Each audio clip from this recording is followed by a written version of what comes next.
great time so far. So let's get into it. I don't know if this is working. Yes. I am American, so I love talking about myself, but you did give me such a good intro.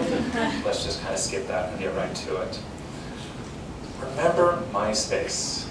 Trying to see, like, is this crowd even old enough to remember MySpace? Show of hands, like, did anyone have a MySpace account? Just so I know. Okay. Pretty good. All right. Mostly all the expats, I say, yes.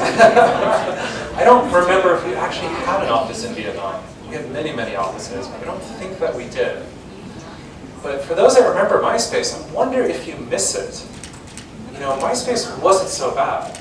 You know, we weren't, giving away the elections to Orange Cheetos and different things. You know, we weren't selling fake news. We weren't listening to your conversations. It might be a reason we failed. We just weren't smart enough to figure all that out. So I wonder if you miss it. For those that don't know, though, it was a huge success. When I worked there, it was actually a top 3 website in the world. That's pretty big. It was a huge, huge deal. It was a cultural phenomenon. I mean, it was a movement. Like, people had MySpace tattoos. Like, people met their wives on MySpace.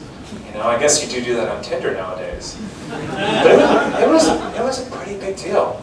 It was like definitely part of culture, especially American culture. But also, of course, it was a massive failure. We really, really fell flat on our face. I'm going to tell you a little bit about that, and I'm also going to tell you about some lessons that you can learn for you, the startup founders, and what you can actually learn from that failure. Now, we talked a little about this in the accelerator, like American, Silicon Valley, especially California, like we love failure. I think Ben was asking me, like, have you done this talk a lot? And I'm actually like, only internationally and in countries where people are scared of failure, which I think might happen here a little bit. But remember, like the Silicon Valley way, failure is something good. It's a learning moment. It's something you can learn from it. I might even joke that, like, I have literally failed at my entire career, and here I am. So I want to try and take these learnings forward and help you. We'll see. Not only was it a massive failure, but it was a $1 billion failure. $1 billion was lost. News Corp acquired it for about $500 million. They in turn sold it for about $30 million. We were actually burning about $100 million a year in capital. Despite the fact that we were selling a lot of ads, we had the top 3 website in the world, we were still burning $10 to $15 million a month. So thankfully we had Uncle Rupert Murdoch, if you know him. He's kind of a bad guy, so I don't really mind losing all his millions, to be honest. But let's talk about it. Yeah. You don't remember, like, it actually looked like that. And that maybe is a good case, or a nice example. It was like that soul-crushing and browser-crushing. It was so bright. And that was kind of unique about MySpace, though, is you could design it however you want it to be. There was almost no rules, literally. You could actually change the site. If we think about today, Facebook is very utilitarian. There's no changing of anything. Nothing can be adapted. But here you can do whatever you want. You can really be whoever you want. We had glitter graphics. You remember these? Nowadays, I guess you call these stickers, and you see them in some apps, but you would kind of like decorate your profile with these. And yeah, your BFF, you want to give them a shout out, you want to tell someone to suck it. You want to express interest in a certain green plant, so like that was okay. Or if you just want to, show off #America, go for it. But also, you could be the gangster princess. Like, you couldn't be the gangster princess on Facebook. Like, we own that market. Like, we were the gangster princess headquarters. You could do that on MySpace. That was okay. We also invented what's called the MySpace angle, and like this really dates it because notice, like, he's not holding a phone. Like, he's holding a camera, a digital camera. But if you don't know, the MySpace angle is like you point it really high up and you kind of shoot it down at you, and it makes you look skinnier and more attractive, basically. And of course, this is a big part of society as well today. We call it selfies or selfie culture. It happens on other platforms, of course. But for better or worse, this is what we started. That idea of like showing off, taking photos of yourself, trying to make yourself look cooler than you really are. That obviously still continues today. But yeah, it's not all bad. And I think if you remember MySpace, you probably remember us from music. And that's something that we really, really did well. And the names I have up here are actually artists that got started on MySpace. Like, think about it, that was one of the first platforms where you could like build a following, you could actually gain a notoriety, you could make a career. And it seems kind of common today because you hear the YouTube stars, TikTok stars, all this other stuff. But like, this was really the first platform where you could establish yourself, build an audience, have massive distribution, and begin to sort of create your own. I mentioned that you could make it look however you want, and we allowed this, and honestly it was a mistake. The developers forgot to basically block code from being injected into the profiles. And then it just took off and kind of had a life of its own, and they said, all right, I guess that's what we do. You can imagine the security and other issues that created. But still, like, to this day, when people find out I work there, they come up to me and say, because of MySpace, I learned HTML, I learned CSS. You know, I was designing awful things. And these people went on to become coders and developers, web designers, all this stuff. Same for me, that's how I got started, was hacking around with that too. So we helped to sort of create this generation where before it was a little bit more difficult. We had a site called GeoCities, now I'm really dating myself, where you could design stuff, but it was still more like just like coding full sites. But here you could like get your hands dirty and start to learn these technologies. This, if you don't know, is Spotify. And that, again, was something MySpace did really, really well. It was the only site on the internet, legally. Yes, I know there was Napster and all this other stuff, Kazaa, if you wanted to get viruses and different things. But like, that was the only site that you could go and find any major artist and look at them and go press play and listen to music. It was super, super unique. You couldn't really do that anywhere else. And as a funny side story, while I was there, we actually tried to buy Spotify. And this was prior to them going into the US. They were in UK and a few other markets. And if we want to talk about like a great founder, he sat in the office with the execs, and you know, we had lots of money to spend. Let's face it, we were freaking desperate. You know, he's rising up, he's got something new, we had some footing in music. But he basically said, you know, I will sell to you if you can tell me how to kill iTunes and show me a way to kill iTunes. Remember iTunes? Yeah, he succeeded. Like, that's like founder grit, founder tenacity. And we didn't have a good answer to that question. So we didn't buy it, obviously. And I'm glad we didn't. Like, we honestly would have screwed it up. But that is a great founder. He was so driven. He said, I want to kill. I don't want people to have to pay 99 cents per song. I want you to be able to just load it up, play, take it on the go, do whatever you want. So thankfully, for the sake of us and for our music streaming needs, we didn't do that. We weren't successful. What went wrong? Let's get into it. Number one, we had a monopoly. And sort of parentheses, overconfidence. And for background, like, I'm not a founder there. I wasn't there in the early days. You could say I was more trying the crew that was trying to fix it. But that's what I noticed at first. We were still the number 3 site, even though we were losing some cool. And Facebook was still small, but growing. But we thought, like, this will never change. I'm sure people like Yahoo thought the same. We just had this huge, strong overconfidence that we owned it. We had the gangster princesses. We weren't going to lose that. Social media landscape was changing, and very, very fast. And instead of embracing these technologies and these new platforms, we actually pushed back against them. So we blocked Twitter from being able to post to our site, and vice versa. Facebook, we had obviously no integration. And I'll never forget all the conversations I had around the VP of marketing, and we're starting to slip. I'm trying to find more traffic, find more users, find more growth. Well, Facebook was a great platform. They had introduced the like button, they had introduced the share button, and it literally took me over 6 months just to get a like button on MySpace. I know that seems weird, it's like this inception kind of thing, and I'm on MySpace, but I'm liking on Facebook, and so forth. But we pushed back, and no one would really understand that these are powerful distribution channels. In Twitter, I remember there was a real famous comedian, and Dane Cook, and like he was always the MySpace guy. And then he set up a Twitter account, and I remember the executives messaged him and were like, I thought we were cool. What are you doing over there? You know, like, that's like how silly we were. You know, and like literally just lost the relationship because he signed up like he was cheating on us or something. Yeah, probably the worst as well is the best people left.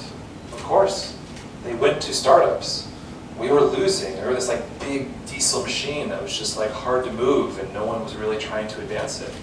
We had the confidence, we didn't need to innovate. So of course they left. You We were based in Los Angeles, Beverly Hills. LA was coming up as sort of a big tech ecosystem, and the great talent just walked out. And I shared this with the companies in the batch. That's like one of your key jobs as a founder, is to recruit talent and retain them. And it was really, really tough. We didn't have much to offer other than money. And trust me, we tried. We didn't really have anything else though. Great people want to build great products. You can't do epic shit with boring people. It's just how it is. And so they left us. And then of course Facebook came around. The devil. That's kind of what we thought of them. And we were scared of them. We also tried to buy them again as well. Of course he said no, and he was smart too. Yahoo tried to buy them, everyone tried to buy them, and obviously Zuck was super smart. Quick question. Yes? So I heard that Facebook is trying to censor and censor its competitor, right? Is that true? That's what I heard from people in Silicon Valley. Trying to censor what though? Trying to censor their competitors. Yes, they have great intelligence, but they, yeah, I mean, you're gonna get me on a rant here, but like, yeah, I joke that they're God, they giveth and taketh away. I think that's correct too. Do you know why Facebook agents, they lobby to the people in this one a lot because they really want to kill the competition. That's what I heard from people in the engineering, science, and scholar community. That's what I heard. Yeah, I don't know if they censor per se, probably, but they could sort of like deplatform or deprioritize you in the algorithm. So, I mean, if you remember, people built a lot of companies off of Facebook, the social graph and all these things. No one can do that anymore. They don't allow it. So, yeah, they're powerful. They're super, super strong. They are, big data and smart, and we were kind of dumb data, so we lost. But yeah, I don't have a lot of trust for Facebook, and not just because of the MySpace experience. I'd love to show this graph, and these are US unique visitors. ComScore is sort of like the industry standard of how we track websites. So we can see MySpace in the light blue and Facebook in the dark blue. This is about almost touching 80 million in the US. Remember, look at these dates. US only has 325 million people. At this time, perhaps half of them were online. So literally the majority of people that were online at least had a Facebook profile, or sorry, had a MySpace profile, right? But I started working around here. So we were still larger, we were still bigger. And I can tell you, I was in the office when this happened, and it was not a good day. And you can start to see how it sort of drifted. And what's actually funny and cute about this is, notice Facebook sort of tops off 160. Think about where they are now, though. 1.4 billion, although that's a worldwide audience. Yeah. Question. I mean, if I see the curve for MySpace, it was not a big drop, actually. It's almost flat. Yeah. But it looks like that, Facebook has realized addressable market that you guys at that time couldn't realize. Yeah. What was that? It's where we are today. Yeah. It's Southeast Asia. Yeah. In terms of location. Yeah. Yeah. We did a lot in China, and yeah, Murdoch had a lot of connections there, so we were doing a lot there and actually successful. So there's one place Facebook has not been able to be successful. But it wasn't really that. I think actually the turning point was more mobile. They really leaned strong in the mobile, and that's when everything grew. If you remember Facebook, when they went public, they weren't even profitable. It was the mobile ad unit that skyrocketed their revenue and made them insanely profitable too. During this time, we had iPhone apps, but no one really believed in it. They were crappy, and Facebook was so much better at that. So I think it was more being ahead on mobile and being smart. Thank you. Thank you for the questions, by the way. I was worried no one would ask the questions, so keep them coming. What can we learn? Let's get to the good stuff. Now, this is something we really were so bad at, and I always tell startups this, and I'm telling this a lot to our companies in the accelerator as well. Do one thing great and not many things or meh, I guess it is.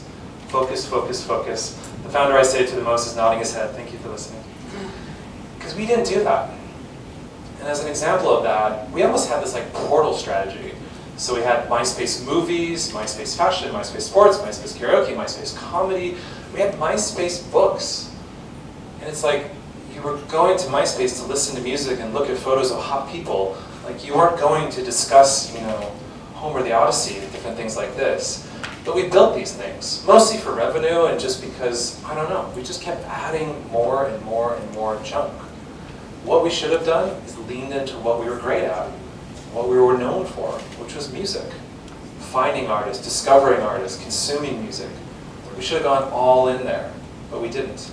It was probably one of the more neglected parts of the site. Yep. What was the process to get those IDs? Sorry, what was that? What was the process internally to get all those IDs and just to say, okay, let's develop karaoke or whatever? A lot of it was unfortunately revenue focused, where Facebook was not really pushing ads on you too much. They do now, of course. But like Facebook Books or MySpace Books, Jesus Christ, one of the major publishers said, if you create that and let us sponsor it, we'll give you $250,000. So instead of our engineers working on the core product and making it great, like they went and built this, to make $250,000 quick. So over monetization. Also LA, I think LA is a different kind of ecosystem, where Silicon Valley is like the engineering challenge, and it's collaboration and working together. And MySpace is, or sorry, LA is kind of like greed. So it's like you have a lot of executives, and I kind of describe it as like Game of Thrones, but like in the office, where it's like everyone was like killing or sleeping with their brother and sister, and no one is really thinking about the user or the good of the company. A lot of selfishness. So a lot of the different executives that manage these products just doing whatever they could, to get at. Was there another question here? Yep. Do you think that Facebook now they are also stepping on your player that they provide many features and many sections? So do you think that they will be paralyzed like this? I think they did go down the same path, and we did have Facebook Gifts and Facebook this, and there was a lot more. There was Facebook Sports, there was other things, but those have kind of really all gone away. So I think they still have focus. The only really big thing they've built lately is like Facebook Marketplace. So, but I don't think that they've gone to the extreme that we have, and I think they were very good at killing their babies when they weren't working. Google does this as well, really, really good. Remember Google Plus, Google Wave, I can go on and on and on and on and on. We didn't kill anything, and so we were more of this like Frankenstein dragging the old body parts with us. But Facebook, Google, like they're smart. They know how to look at the data, and if something is not going to work, they kill it, regardless of the amount of capital they invested. Think about Google Plus, how much money went into that thing, and they just killed it and let it go. One of my colleagues commented that they see streets like this here. I haven't seen that yet. But the point of it is essentially that we had incredibly poor infrastructure. Everything was duct taped. It was all based on Microsoft. Facebook was based on LAMP, which is essentially like Linux, PHP, open source technologies, more adaptable, easy to use, lighter weight. We didn't have things like Amazon Web Services, so we had to build our own CDN. So that's one of the reasons our burn was so insanely high. We had massive data centers where we had to buy the servers and we had to buy a license for every single machine. Facebook built smart technologies and ended up even building their own server. And even, outsourced it. Is there a question? Yeah. Yes, but open source software has been around forever. Why didn't you just switch to it? Because when we started with it and then we got too deep into it. We were using a language called Cold Fusion. Has anyone even heard of Cold Fusion? Got some old guys, old white guys, yep. Only the old white guys, of course. Everyone else really, But we just got stuck with it. And it kind of leads me, I think, to the next point, that this is a really great graphic when we think about how to build a startup.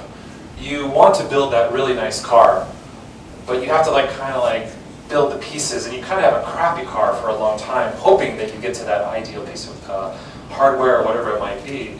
But this is really how you build a startup, and you sometimes replace the engine or throw away the whole thing. Datamart, one of our companies in here, I think you were mentioning that you've rebuilt the core technology 5 times, aligning here. It's not a bad thing, and Facebook, I'm sure, has done that as well, where they've thrown everything out, rebuilt, restructured. Instead, we were just kind of limping along, continuing to add more and more stuff. We should have made the investment, but we were more driven to making money, not slowing down to fix. So if you remember too, Facebook had this concept of move fast and break things, but they actually changed that. So they got rid of that slogan and it said move fast but build good infra, build good infrastructure. Because they got in that mode of building too fast as well, looking at our mistakes. So instead of replacing it and redoing it and having great tech, we literally had Cold Fusion at the core of the site, powering the homepage up until the day almost when it was put down. No one was using that technology. So instead of redoing it and everything, we looked more like this. The Homer car, if you remember, from The Simpsons. Hopefully that's made it out here. I think it's made it to every country. But it's like the bubble for the kids. You just kept adding and adding. So we just had this like really ugly Homer Simpson car that no one really wanted to manage and no one wanted to get rid of. That's what we ended up with. The other challenge too is the ghost town effect. This really, really, really hurt us. And a friend of mine basically told me, he's like, you know, the secret to social media is people just want to be where their friends are. That's all that matters. The UX, the UI, the features, none of this stuff matters. But we started suffering from our friends not being there. They had moved on. They were on different platforms. And you also had this experience when you logged in that you didn't really see anything. You had to make all these connections. You had to add a lot of people. They had to add you back. So it was a very high friction to actually see activity, to see some excitement. If you remember MySpace too, like remember everyone was Tom's friend? You remember that? That wasn't like a marketing ploy, but it was like coded so poorly that if you were not connected to one person in the graph, you wouldn't be able to see anyone. You literally couldn't find anyone. So they sort of like hardwired Tom to be your friend. So that literally was just like a technical limitation, which ended up making him famous. By the way, a lot of people think Tom made a ton of money on MySpace, and he actually made almost none. So unfortunately, another lesson for startups, like have your cap table taken care of before you get too big. He essentially had no ownership. Yeah. Do you have an exit strategy when you started off, or an exit? Yeah, the question was, did we have an exit strategy? No. Like the origin of MySpace is actually kind of nasty, where like Friendster was becoming a big thing. The guys that invented MySpace were selling a lot of crappy products, diet pills and remote control cars. And they looked at Friendster and said, wow, there's a lot of page views happening. And that means every page view is an ad impression. Let's build MySpace, because we'll get a lot of ad impressions and we can sell our junk. They never intended it for it to become what it became. And it just took off. It's actually my former co-founder was the founding tech developer of MySpace. And he built the site in a week, if you can believe that. He built it in a week. He was a consultant. He left to go surfing in Baja California, because that's what you do. They called him and were like, dude, it's going crazy. We don't know what to do. And they said, you need to come back right now. Like, we don't understand what you've written. It's going nuts. And he's like, dude, I'm like surfing with my girlfriend. I'm not coming. And they said, all right, you're fired. So unfortunately, he also didn't have much equity. But the point on that was that Tom didn't have equity. He didn't have any ownership. Murdoch essentially came in and said, you know, you got screwed in this deal. All the guys selling diet pills walked away with a bunch of cash. So we're going to give you some bonuses, give you a few $1 million a year salary. I think his salary was $2 or $3 million a year, not bad. He ended up buying a ton of real estate in 2008 and 2009. So that's where he made all his money, commercial real estate. That's why if you follow him on Instagram, you'll see. Actually, he comes here quite often. You'll see he's traveling the world, he's a photographer, he's having a great life. It wasn't because of MySpace. The point on this sort of like ghost town effect, though, is I just want to reference this. Does people know what this is? Have you seen this? Startup Metrics for Pirates? Good. 500 Startups founder created this quite some time ago, but it's still relevant. We didn't think about any of these things. We only really thought about acquisition. Back to that topic of being a monopoly, we sometimes had days where there was 100,000 signups. So when you have 100,000 signups a day, you're not really worried about other stuff. So when I came in, I thought it was quite interesting and shocking that there was no activation, there was no onboarding. You signed up and you got an email saying, welcome, check out some stuff. That's all. Good luck figuring it out. You know, we never actually did that. I started to implement that with my team. Onboarding, sort of event-based emails, the basic stuff that you do now. There was none of that. Retention, yeah, obviously we weren't good at that. It didn't really work out there too. But once you activate the user, you push them down, you make them do the actions that'll make them a good user. Also making sure they're retained. When they're not, you get messages back. By the way, if you stop using Facebook, like see what happens. Like they're like worse than a needy girlfriend or boyfriend. They will never leave you alone. They will continuously send you messages. They will send you very vague things. Someone's talking about you. Do you want to check it out? Like, it's borderline like spooky and sketchy. But yeah, they don't want you to leave. Have you ever tried to use Facebook with these? Like I would encourage you to be pushy, to be very, very pushy. Questions founders always ask me, it's like, how many emails should I be sending? What's normal? And the answer is always, well, probably 2 to 3 times more than you're comfortable sending. Send a lot more. There's a reason there's an unsubscribe. You will find that the business grows faster. Once the product gets more developed, once people understand how it works, you can scale back. But in the early days, please don't worry about annoying people or sending too many messages. You will literally worry yourself until you're out of business. So, let's wrap it up. In a nutshell, MySpace was the gangster princess cruising through a confusing ghost town in the Homer car. I hope that makes sense, and thank you all for having me here.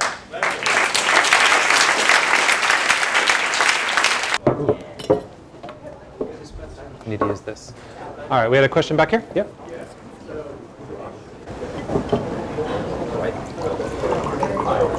So MySpace had the same vision as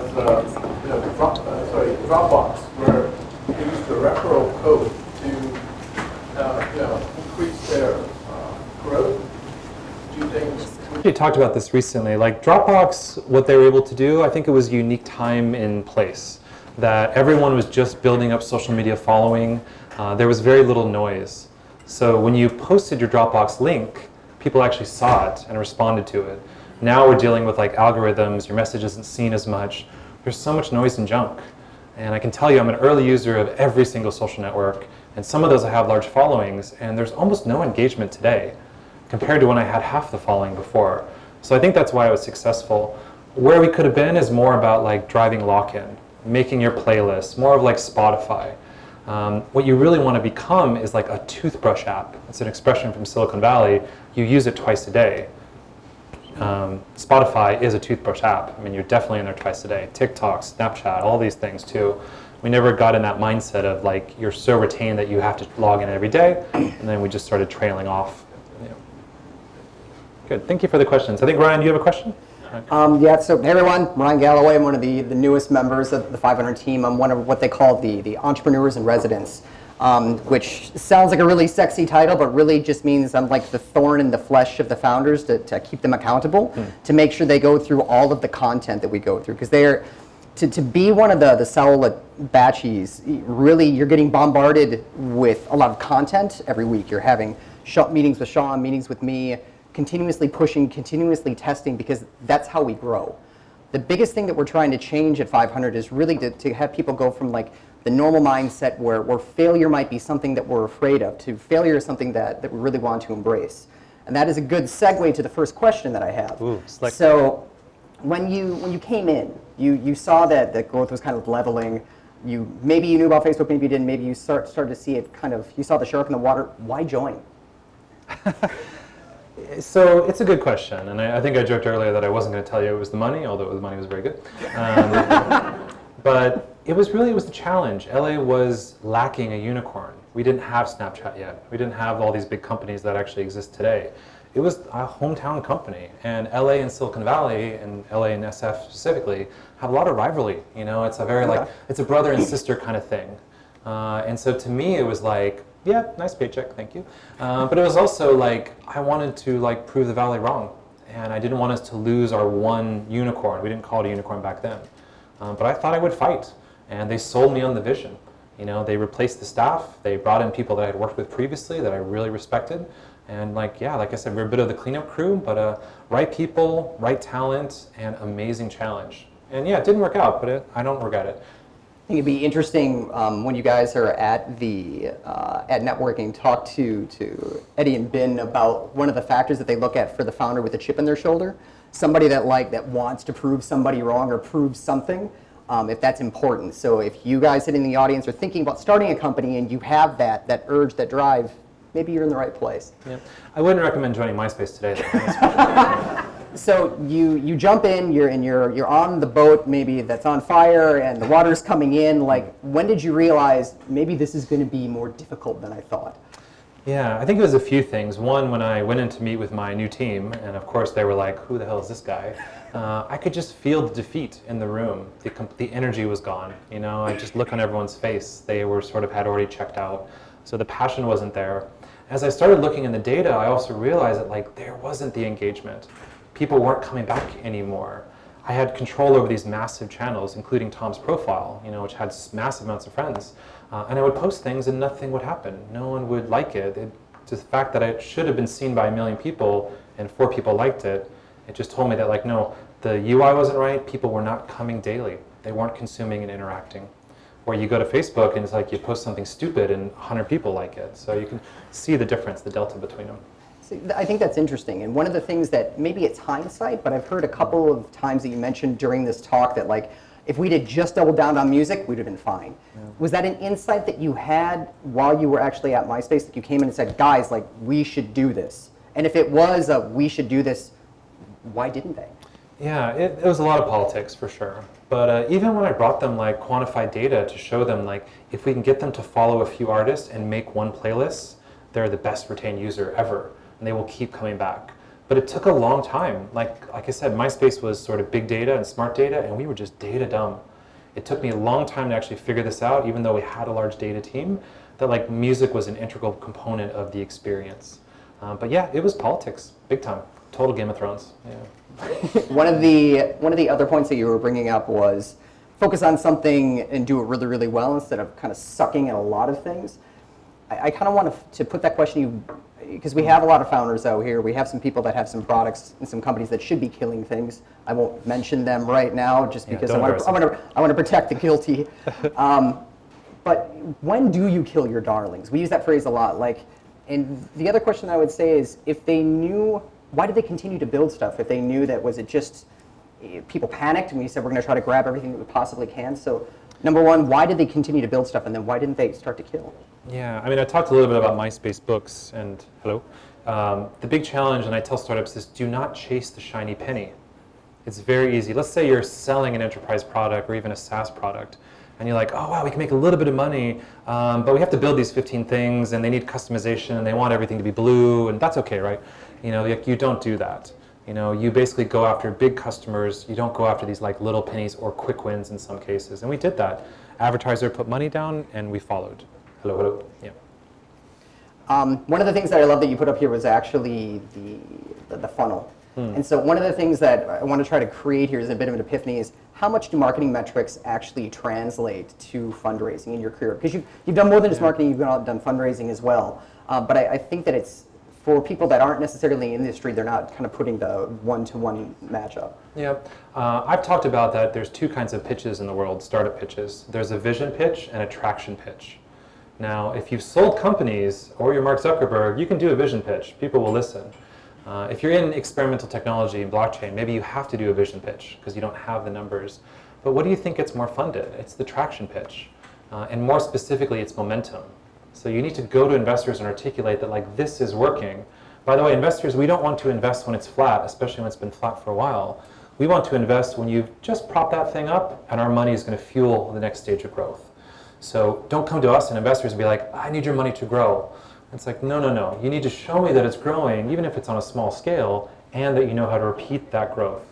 So I think that's a big challenge. It's like the selling of momentum. The best way you can tell me your startup is doing well is this key metric is growing 20% month over month for the last 6 months. I almost don't care what business it is. Just to see that, I'm getting excited. But if you have to tell me a story about how you're going to change the world and revolutionize this and blah, blah, blah, blah, like I've already checked out. So a lot of things we do in 500, and when you come to the demo day, if you're investors, please come to the demo day here, you'll see a lot of pitches start that way. This is what I'm doing, we're doing this, we're growing revenue 20% month over month, and our run rate annually is this.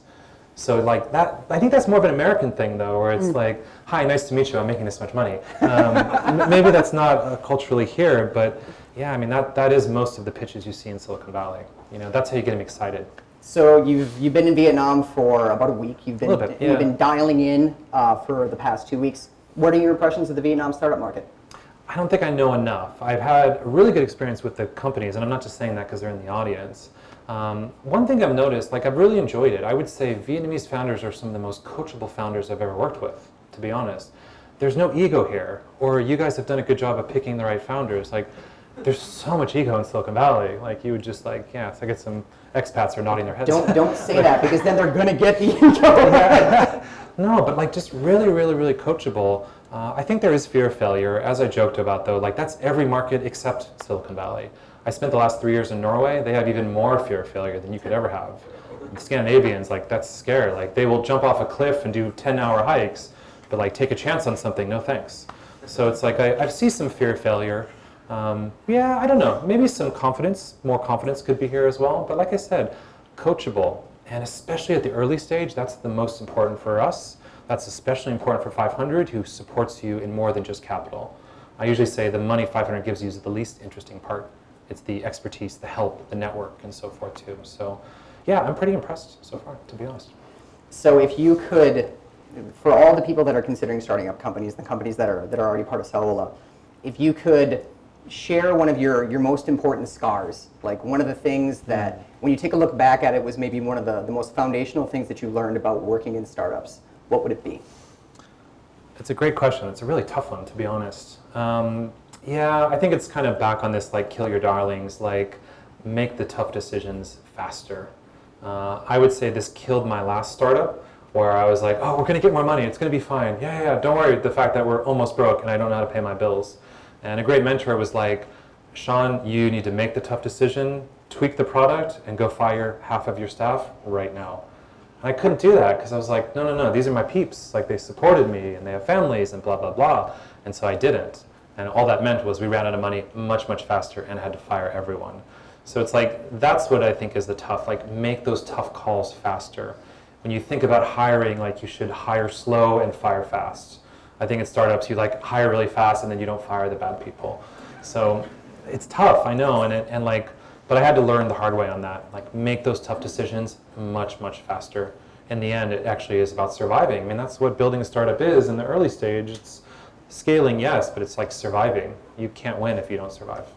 So one of the things that, we'll get to you in just 1 second, there'll be a last question, then we'll open it up. Yeah. One of the things that I think we see a lot in Vietnam is that people that have an idea, they have the ambition, but they just need the encouragement to make that first step, to be able to move, to actually start to pull together a team or to try it. What advice would you give to be able to nudge what that first step is? Like, what's a good way to dip your toe in the pool, so to speak? Yeah, because is it like culturally that like your parents would be like, why are you doing that? Like, go get a normal job? Is that here or no? Depends on where in Vietnam you're at. Okay. That can be sometimes, yeah. Okay. Yeah, so like, how do you get started? Like, you basically, one, if you want to get into this industry, you should stand for something and become an authority in that topic. Like, what I did and how I got started was I went super deep on SEO, search engine optimization. I did it out of necessity because I had a website and nobody was visiting the damn website, and I wanted more traffic there. And I became a local expert in LA, which then started to bring me more work. And then all of a sudden I became the guy that could generate traffic for you, which led me into great jobs and working on bigger projects, thinking more holistically. So I would think about a few things like, what are you great at, and can you go super deep on that and become an authority? That will open up many, many opportunities. And then, yeah, you got to have the weekend and the side hustle. Like, that's what it is. If you got the boring day job, if you're working at a corporate, like having a half-life, I'm sorry. But like, yeah, nights, weekends, you got to put the time in. That's really all it is. And that's what I did too. I was excited about SEO and I was excited about e-commerce. So every night and every weekend I worked on my product. I built it up, and that opened up endless doors for me. Okay. Yeah. So I already started to see some hands pop up. So I think that we had a question right here. Do we have a mic? Yeah, for the authors, professors, or bloggers that you're following, like Benedict Evans or Shatakri, which would you follow? I get this question a lot, and you know, I read science fiction. Like, I read Asimov. Like, I don't read anyone's blog or newsletter. Everyone's always like, how do you become great at marketing? It's like, not from a freaking book. Yeah, I know it's a bad answer. It's trial and error. Yeah, it's trying to. No, like the one site I read is Tech Meme, which is like all the hottest tech stories of the day. Because within 30 seconds, I can see everything that's going on. So Tech Meme, Tech M-E-M-E.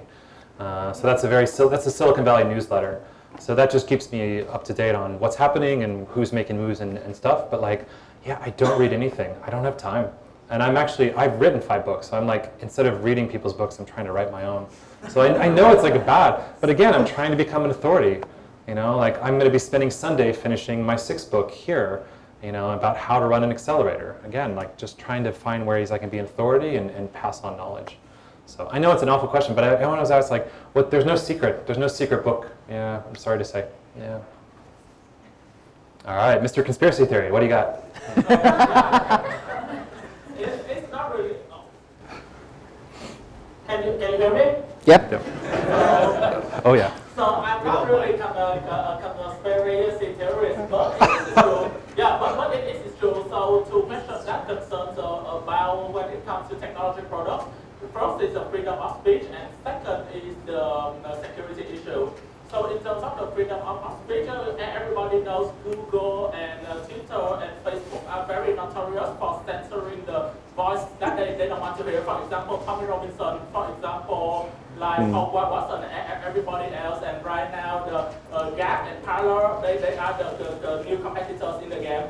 So the first question is that, do you think that the Gap and Parler, the new guys in the town, the new guys who champion free speech will beat out Google and Facebook, the giants who try to censor the voice that they don't like?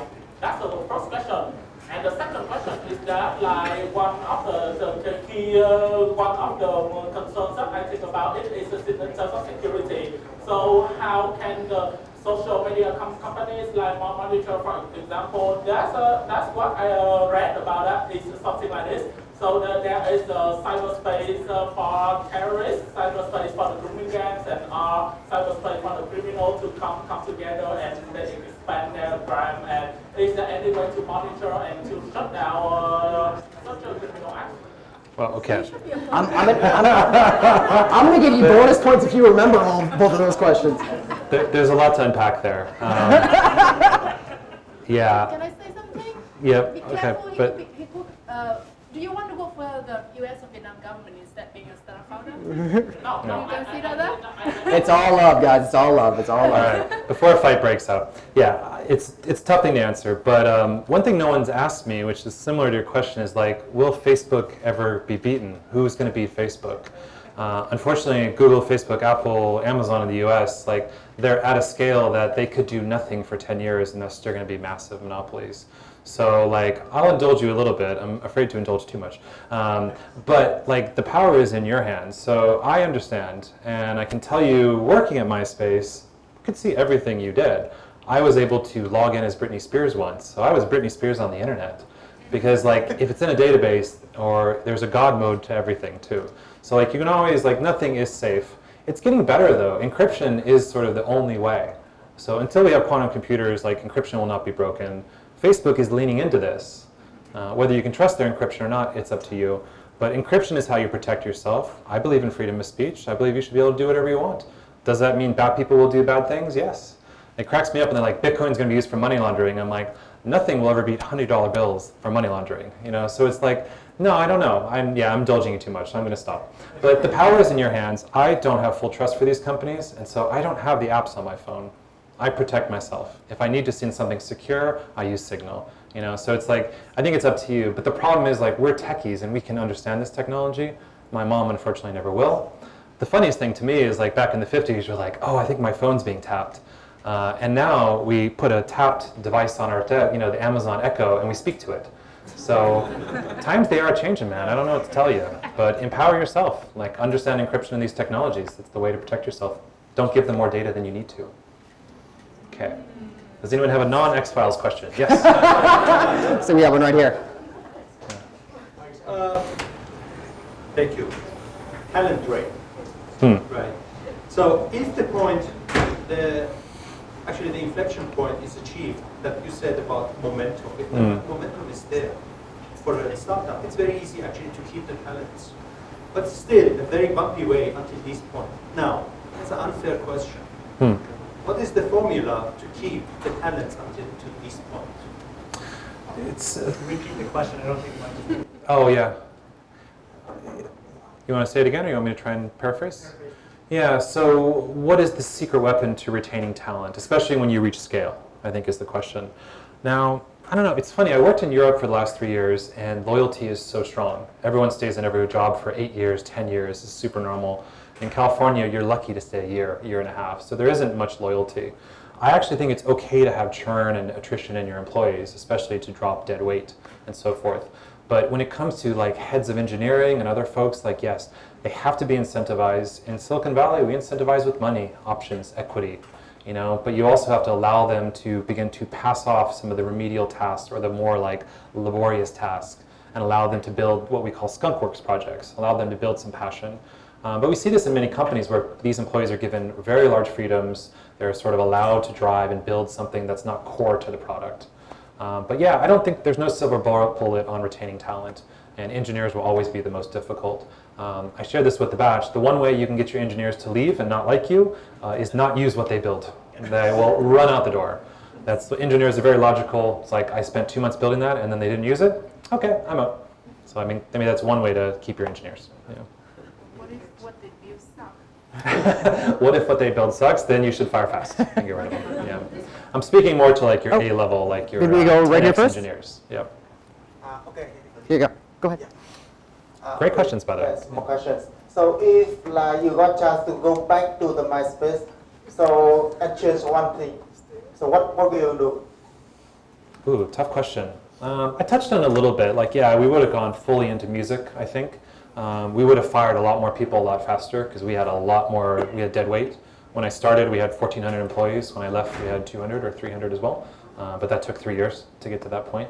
So I would have cut weight. I would have done kind of what I mentioned, made the hard decisions much, much quicker. But it's difficult when you're a big ship. As we say, it's hard to turn a large ship. There's a lot of forces sort of pushing back and forth. So, but yeah, same deal. I would have gone fully 100% into music.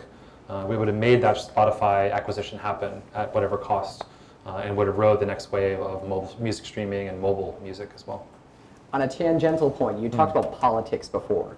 Don't necessarily need to start to dissect the politics of a dead horse, but how do you resolve that inside of like a core team where you've got somebody that they just have a feeling that they want, that this is something, initiative that they want to be able to do? How can you cut through politics in a startup? Yeah, that's a really good question, actually. One, have good advisors. Your investors could be mediators. And I did a lot of this. I was with 500 for 3 years. And I always knew every Monday there was going to be a sad founder coming to talk to me because of a disagreement. And I could see it on their face. And so my job was to run a lot of mediation. Being an early stage investor, you can be really open and honest with your early stage investors. So guys like Eddie and Bing, you can probably tell them anything, especially when things are going wrong. That gets significantly harder as you move up the stack. When you start raising big money, start raising from Series A investors. If you go to them and you're like weak, they're like, oh, okay, and let's get rid of him. So it's like very, very different. So in the early days, you can be honest. So you can go to people like your early investors and say, we're having a dispute, run mediation. And I've done this all the time. We've talked about this. I'm a little bit of a therapist. People are very open with me. I have a very calm voice. So it's easy for me to do that. I feel very soothing working with you. Good, thank you. Which brings up a really good follow-up question, which I think, yeah, go ahead. We have a question here too. We have a mic here. Maybe we can get a mic over to this gentleman while you go. Yeah. There's a kind of theory that in the startup world that if you build a great product and if you take that product out and away, and more than 40% of the people are upset, that's a measure of a great product. Do you have any thoughts for in that sort of situation where you have any metrics that if MySpace was taken away, how many people would be upset? Yeah, I don't know if I've heard that exact formula. More of like NPS scoring, which is more about do the top 20% love you. Actually, a measure in growth hacking where you build a product and test it out in the market. If more than 40% of your users are upset. Yeah, I think this is Sean Ellis that's maybe talked about this. First of all, don't be seduced by everything you read in blogs. To the gentleman, what blog is going to make me a genius? So yeah, I don't know. I don't know it. Like, what's really interesting though about MySpace is that what happened is it was sold like once or twice. Who knows who owns it now. Last year they revealed that they lost everyone's music and they lost everyone's photos. So as you can imagine, these massive data migrations. And actually, people weren't all that mad about it, even though it was such a historical record and it had your photos from high school. Probably that was a good thing, because back then we posted a lot of stuff that you don't want to be out there too. So it's like, in that case, it's like, no, people were ready to put that away. They didn't need to have the archive. But lots of indie artists, yeah, they were mad. Again, talking about that core proposition. Lady Gaga had original recordings on MySpace that were lost. Stuff like this. So yeah, those were missed. But about this metric, yeah, I don't know. And it's kind of weird to me, because if you have a good product, great product, don't take it away. Double down, build the momentum. Was We there got a one question over here? Yeah, I thought so. Go. Can we get a mic for him? Hi, thank you. So my question is, how would a startup retain their clients? So for example, a startup cannot really engage, right? How would they get clients like a lot and then retain those clients? For example, like Instagram, right? Everybody plays Instagram, and then the startup game is nice, but then they come to a point in time that even though the game is nice, they lose players. How would you approach that? But like StarCraft is still killing it in Korea, so like they've found their audience. But what is the question though? How do you retain clients once you have them? Yeah, how would you retain Yep. users of the clients? Yep. We talked a little bit about this. Like it is retention. It has to become this lock-in. So, and we talked about this in the program as well too. If you're not retaining them, in Silicon Valley we would talk about, are you building a vitamin or a painkiller?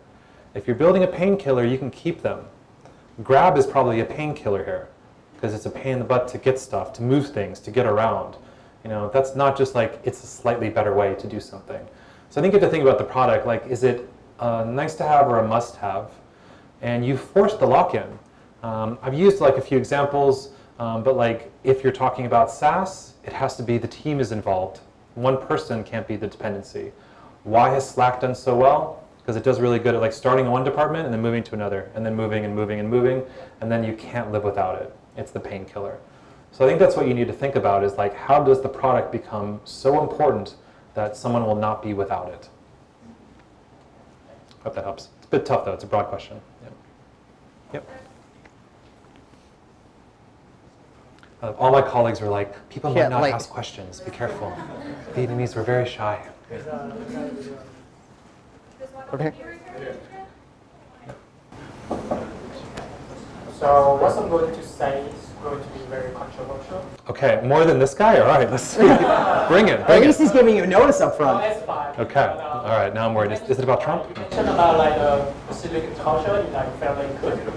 And actually like Peter Thiel, like a very prominent investor in Peter Thiel, yep. He said that like, actually he had a different view about failure.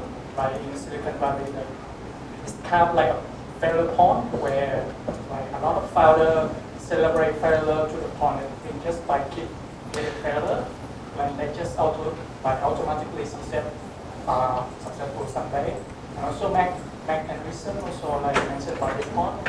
Say like this, it's like the lesson you learn from failure maybe not actually useful, like not to mention about the demoralization you have. Like you may sometimes learn the wrong lesson from failure. So I'm just like a different perspective from like point counterpoint, devil's advocate kind of stuff.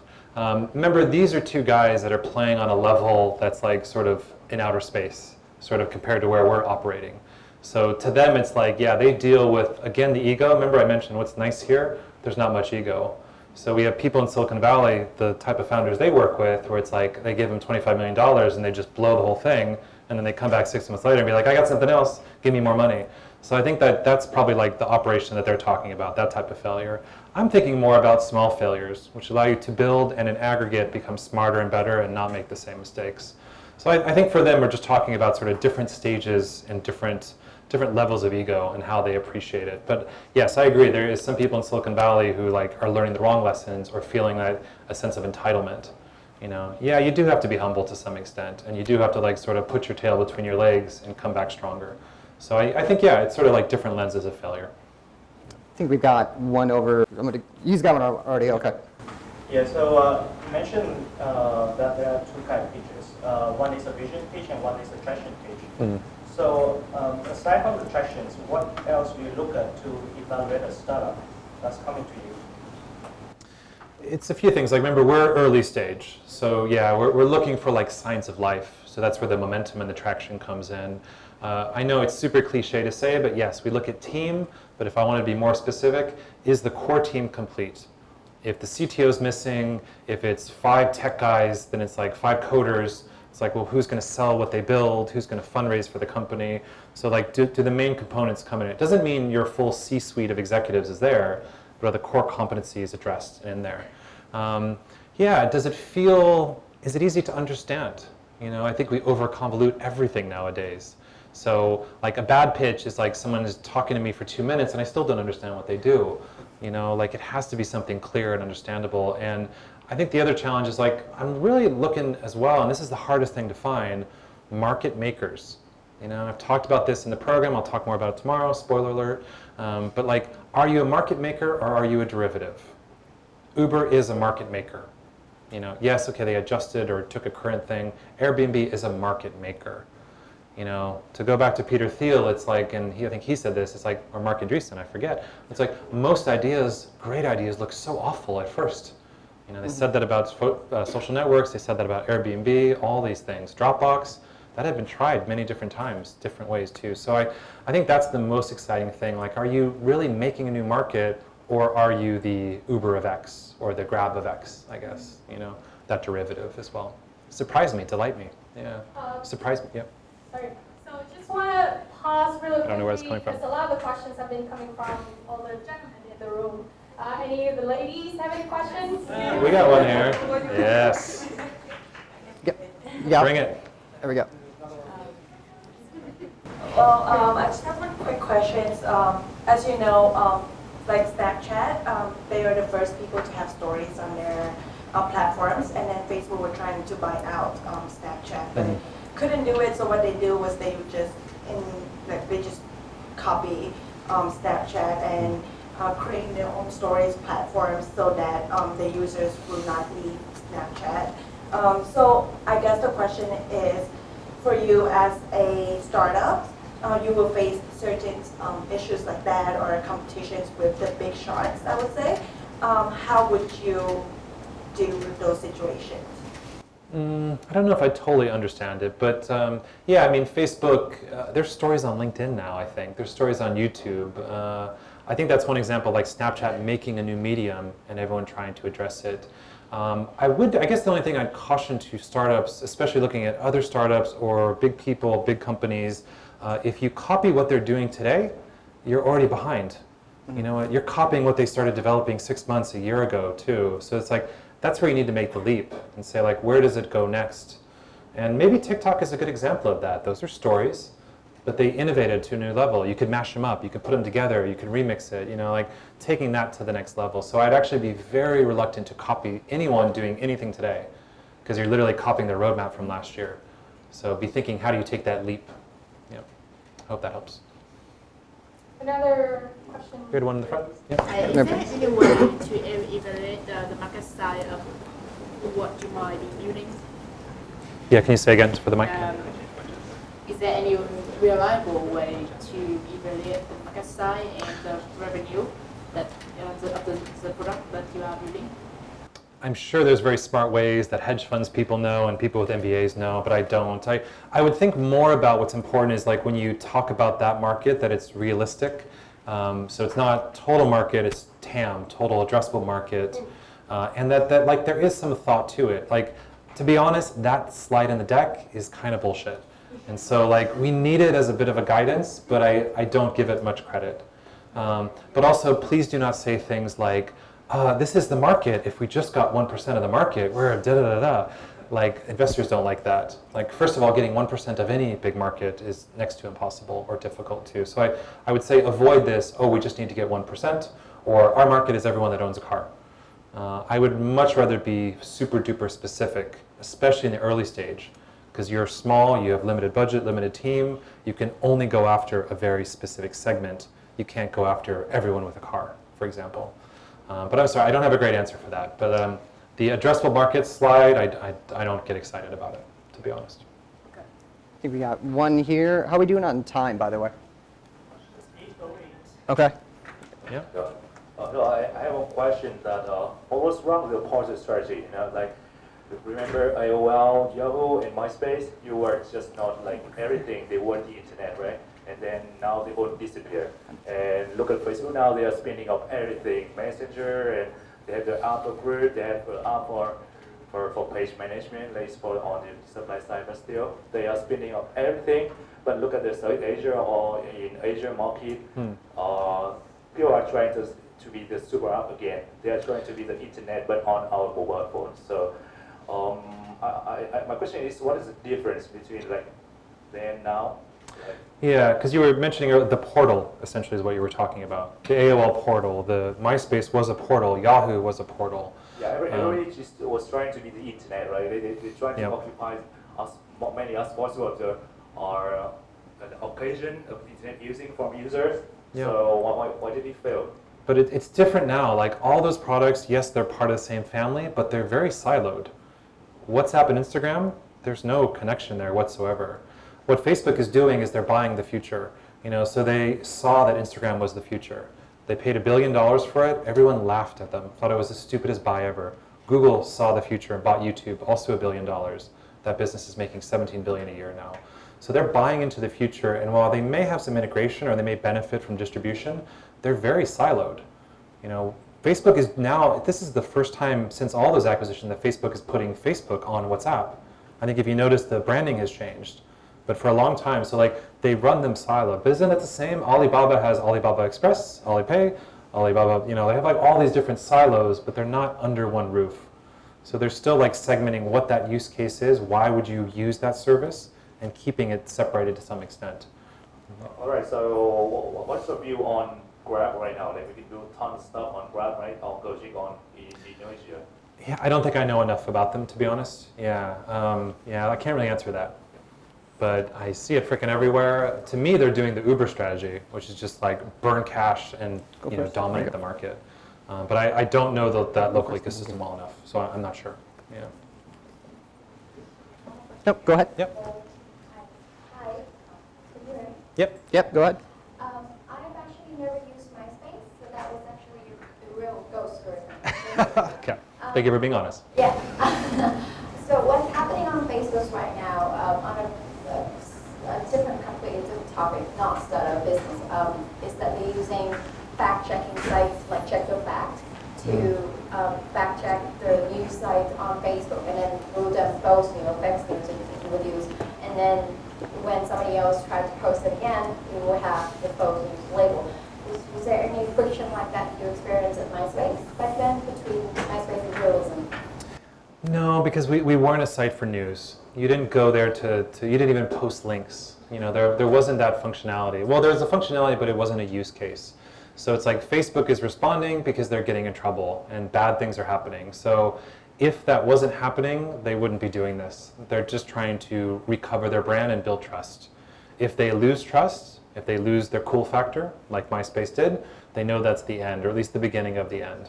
So I don't know, like we never had to deal with that. What we had to deal with is someone did something crazy or stupid, usually with a gun in America, and they always had a MySpace page where they had photos of it. So it's like, that was the negative stuff that we deal with. We didn't have, this was pre-fake news.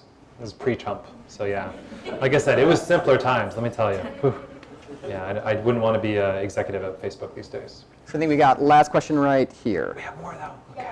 Yeah. Thank you so much for your presentation today. Thank you. Very funny. She learned nothing, but as long as you laugh. Yeah. Yep. So I'm really curious about, I think people discuss a lot about the trends and the competitors.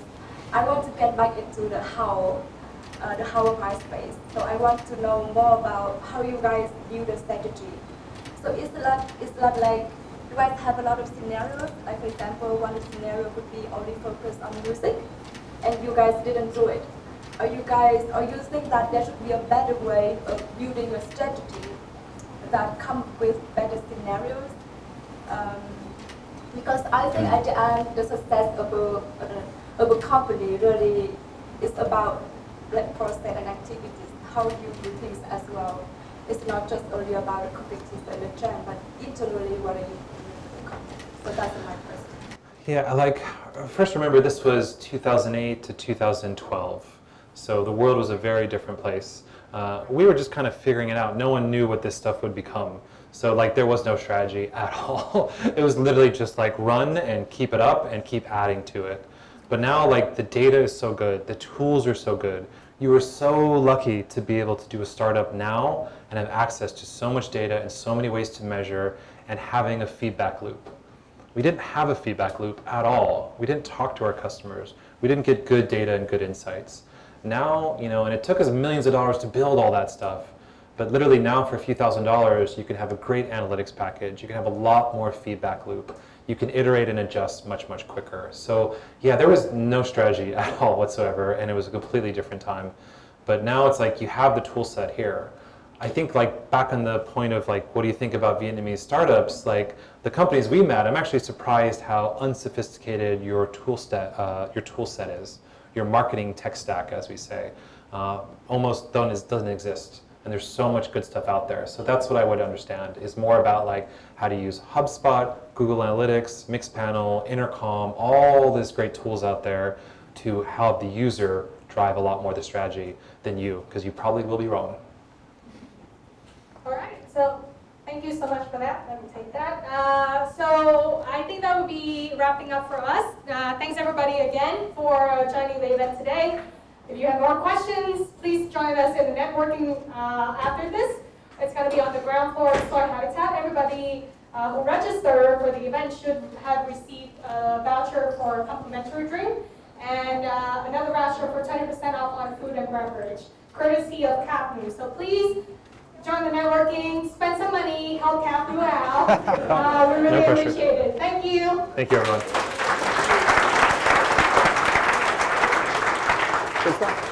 Thank you.